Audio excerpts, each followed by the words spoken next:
Good morning friends, welcome to my YouTube channel glorious legal web.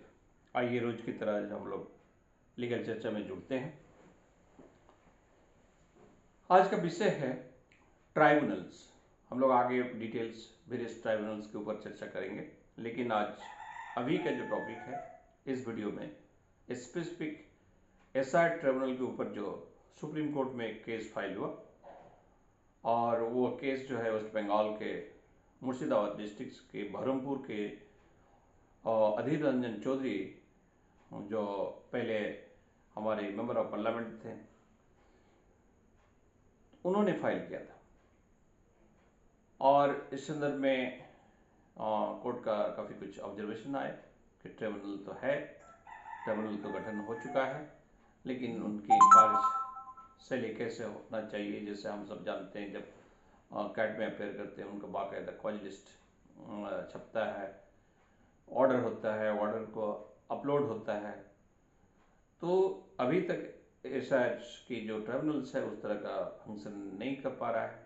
और दूसरी बात जो है कि जितनी केस कितना डिस्पोज हो रहा है उनका भी वेबसाइट में होना चाहिए। अगर वेबसाइट नहीं है तो वेबसाइट बनना चाहिए, इन सब विषयों पर। तो आइए हम लोग देखते हैं कि as of 13 August 2026 Supreme Court has most recently been dealing with the problems of large numbers of the appeals pending before SIR appellate tribunals. On 11 August 2026, the court sought date from the Elections Commissions regarding appeals disposed of and pending before the tribunals. Reports indicates that roughly 34 lakhs appeals were pending. तो 34 lakh appeal pending है, और इस संदर्भ में 34 lakh appeal में से कितना dispose हुआ, कितना नहीं हुआ। तो स्पेशल इंटेंसिव रिवीजन जो है, जिसको हम लोग वेल नोन एसआईआर के नाम से जानते हैं, special intensive revision of elections rolls and the role of appellate tribunals, a constitutional and legal analysis of the supreme court proceeding in the case of Adhir Ranjan Chowdhury. तो उनकी जो पिटिशंस के जो प्रोसीडिंग थे, क्या हुआ, तो सबसे पहला जो इंट्रोडक्शंस है वो the controversy surrounding the special intensive revision that is SIR of the electoral roll in West Bengal raises fundamental question concerning the relationship between the elections commissions, constitutional powers and the fundamental democratic rights citizens to practice in election. The central legal questions is not merely whether the elections commission possesses the power to revise electoral roll. It is undoubtedly has constitutional and statutory authorities to prepare revisions and maintain electoral roll.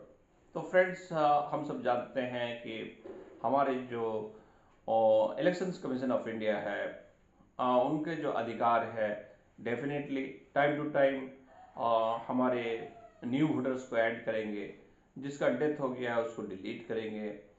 कोई एक state से दूसरे state migrate हो गया है तो उसको जिस स्टेट में वो अभी है वहाँ के इलेक्टोरल रोल में उनका नाम होना चाहिए। यानी एक स्टेट से उसको एक्सक्लूड करेंगे, दूसरे स्टेट में इंक्लूड करेंगे।